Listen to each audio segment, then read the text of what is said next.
All right, so today we are going to be talking about comprehensible input. And oops, that's a long word. Um, that just means helping your students to understand the language that they hear and they read. That's what it means to be comprehensible. It means it can be understood. And input is just the language that they are getting, whether spoken or written. So, one of the first things that we need to do to make ourselves understood to our students is to slow down. It's one of the most common things people will say when they're learning a new language is that the native speakers speak too quickly. And so, as a teacher, if you can slow down your speech for the beginning students, it makes it easier for them to understand. I've been teaching ESL for more than 20 years, so I've learned to speak slowly, and I do it almost all of the time. It's just my habit now. You don't want to speak too slowly all the time because students what will happen is, and I've had students say this, they're like, I can understand the teacher, but I can't understand anyone else who speaks English. And so we want to slow down our speech. That will make it easier for them to process, to take in the words that are coming at them, and to think about them. So it's a balance sometimes. And I want to, oh, there you guys are. Okay. Oh, and it looks like we've got someone else joining us. Paris is joining us. Hello, Paris. So slowing down is our first technique. The second technique is to filter your vocabulary. Don't give your students too many words. For example, if I'm teaching the word pen, many times we will have a tendency to say, today we are going to learn a new word, and the new word is pen. And here we have in my hand a pen. Okay, so that was a bunch of words, and the student may not understand all of the words, but if we just hold it up and say, a pen, that is filtering our vocabulary. So cutting out the extra words can make it easier for our students to focus on the important words that they need to learn. I had a situation once in a class where I was pointing to different objects in the room, and I was saying, here we have a wall, and over here we have a window, and up here we have a ceiling. And so one of the students raised his hand and said, what's here we have a? And I said, nothing. Here we have a is nothing. And then I would just go wall, window, ceiling, and it was much easier for them to understand. So think about those extra words that we throw into conversations, and try to filter those out. Just use the absolutely necessary words when you're working with beginners. A third thing we can do is ask questions of our students, and this helps them to interact and to indicate if they're understanding what we're saying. So after I've taught them a few times, a pen, I can say, what is this? And then they have to answer, it's a pen. Or we can say, where is the wall? And they can point or walk over to it and say, this is the wall. We can give them choices and say, is this a phone or a pen? And then they can say, oh, it's a phone, right? So asking them questions gets them to interact, to produce language.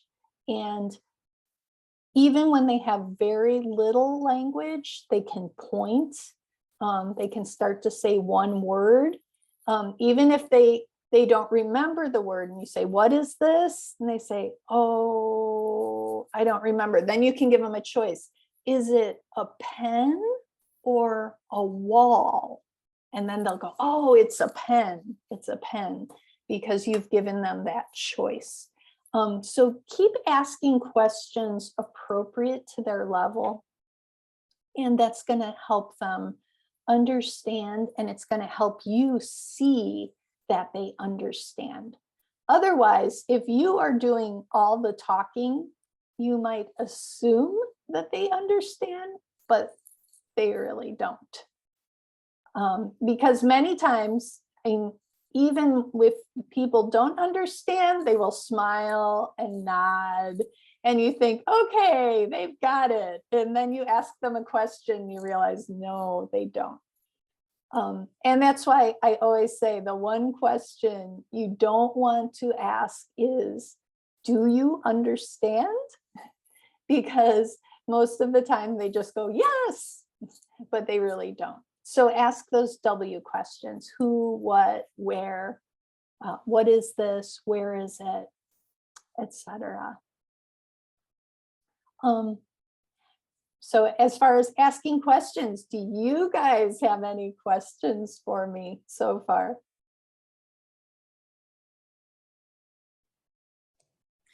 No questions yet. I totally get the lesson though, as in like this is a really good lesson for me, um, because with my Ukrainian refugees, they had some words, but yeah, it's definitely, there's a limited amount I can say, and and everything, and so it's been very helpful to to work with them and for this lesson here. Some of them using, some of them not. So thank you for the clarification, but no questions. Okay. No question. Okay. Yes, some student is when we are asking, do you understand? Just they say yes, and then if when we are asking again, some no, they don't know that kinds of thing. Also, yes, it is. Yeah. Well, thank you. Oops, I keep going backwards. Let me go back there. Yeah, thank you for those comments. All right, now the next thing we have. Oh, and let me talk about also. It's not on this chart, I don't think, but translation. So once in a while, it can be helpful to translate.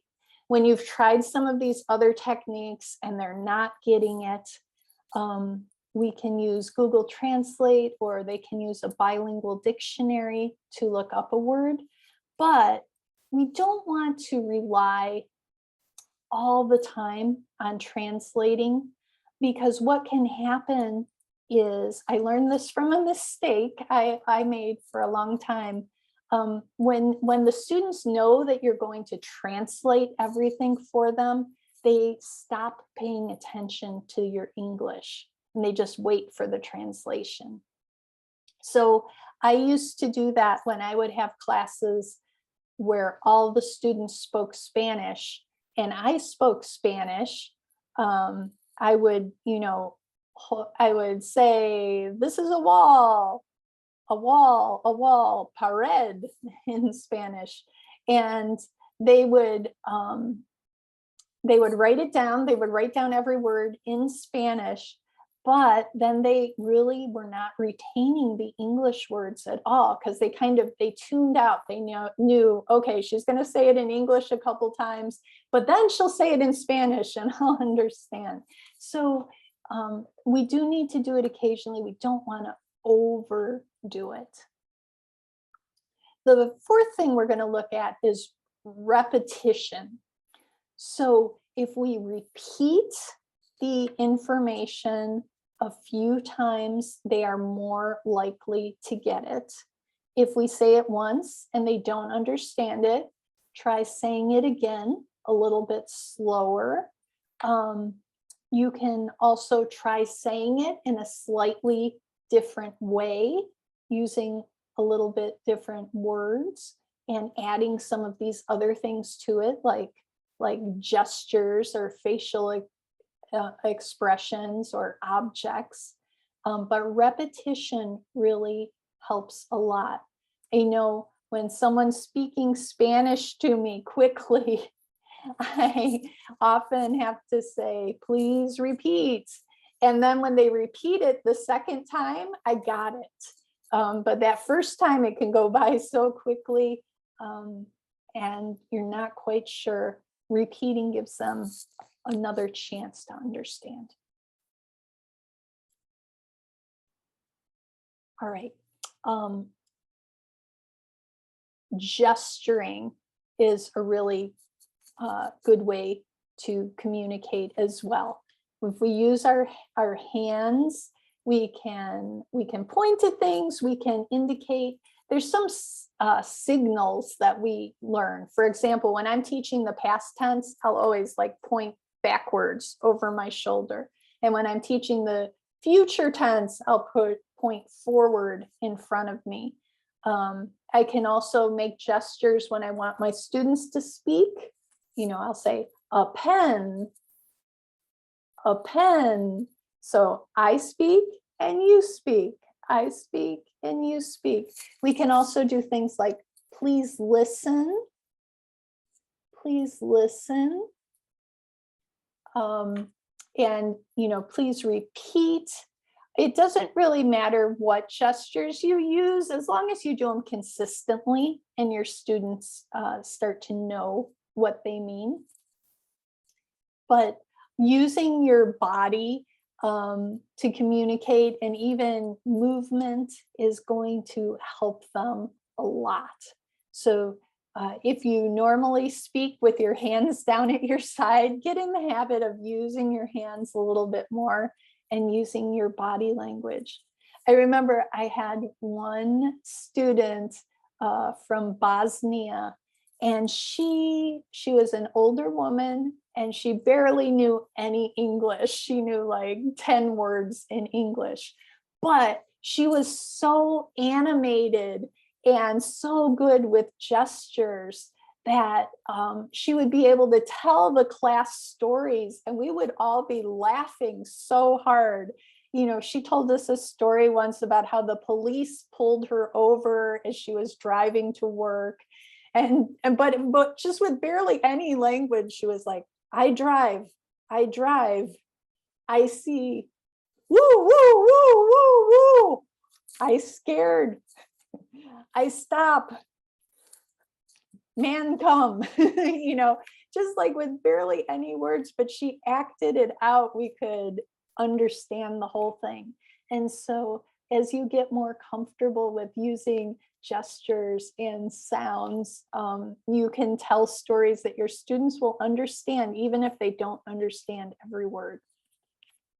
So that brings us to the next one, which is sound effects. Many times when we're learning words, if we learn siren, a siren, I can show kind of the siren goes woo, woo, woo, and there's a light flashing. So I'll kind of do a gesture and a sound with that. Or You know, if we're learning the names of different animals, we can make those animal sounds, or even, you know, a car, vroom, vroom, those kind of things.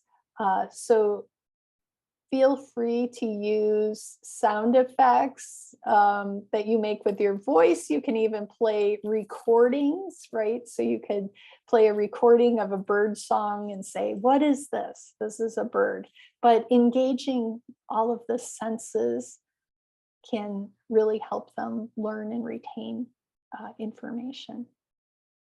And this goes along with the next one, making facial expressions. So you can use exaggerated facial expressions to show, you know, you're happy, you're sad, you're surprised. And those go a long way towards communicating the tone of a story, like when we're reading a Bible story, and something sad is happening or something scary is happening, they can pick up those emotions from our face. Again, I'll stop. Do you guys have any questions or comments here? And have you used any of these?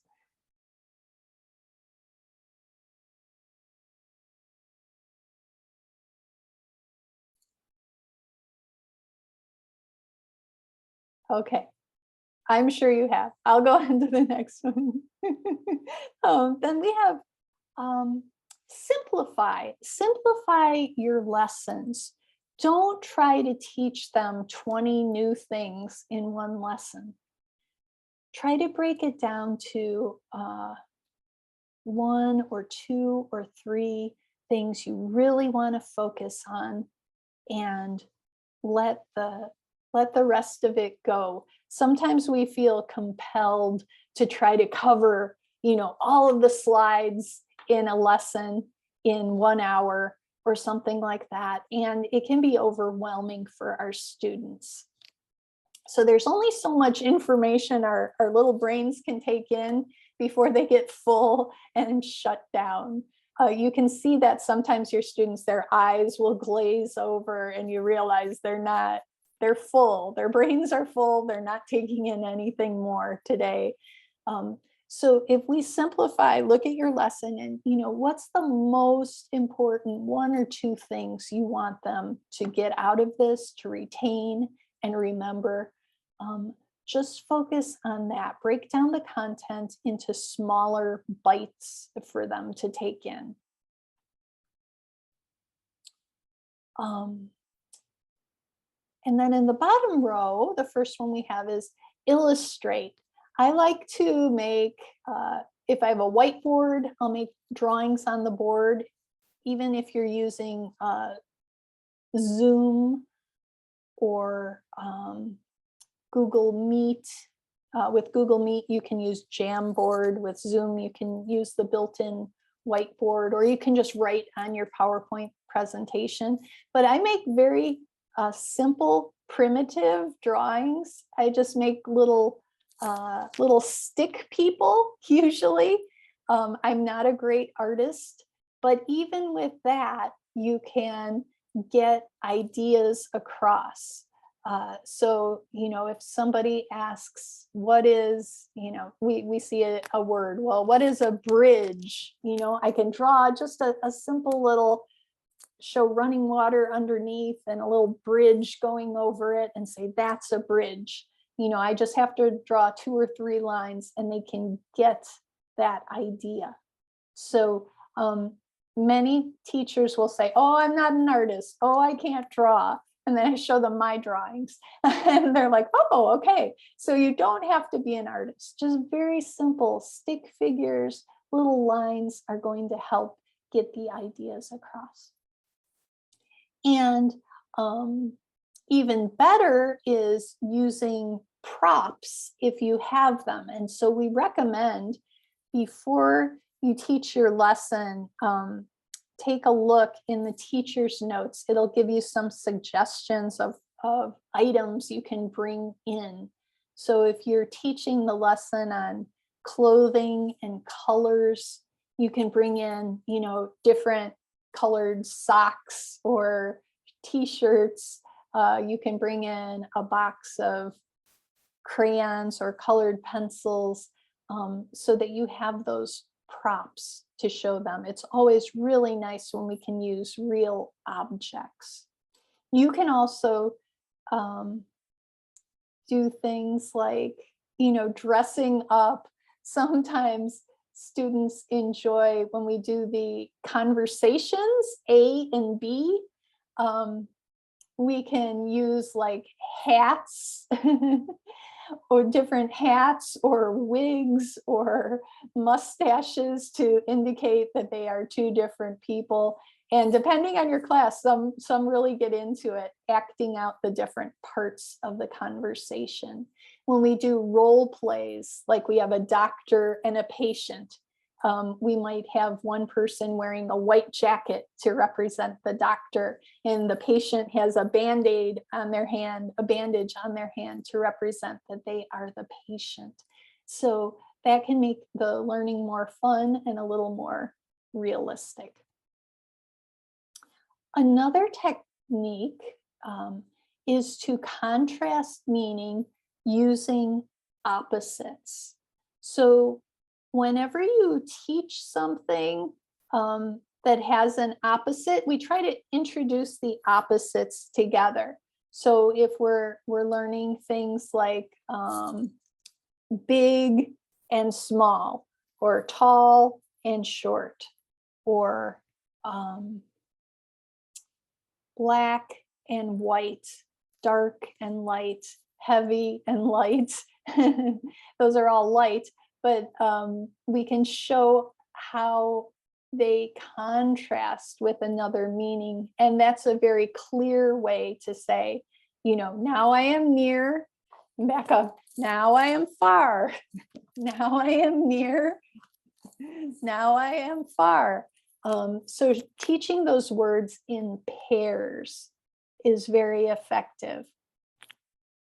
And the last one that is really helpful is to get active, get your students moving around the room, get yourself moving around the room, using gestures. If you're teaching the word walk, when we're on Zoom, I have to teach the word walk like this. But when we are in the classroom, we can teach the word walk by walking around the classroom. And then we can use, we can say to students things like, please put up your right hand, please clap your hands, please jump in the air.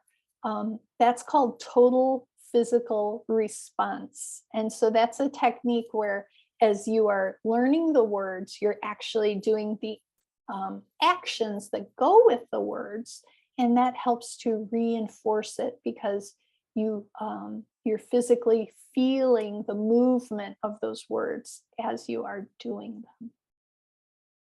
So those are just a few of the techniques we have for comprehensible input. So I hope that this was helpful for you guys today. Thanks so much.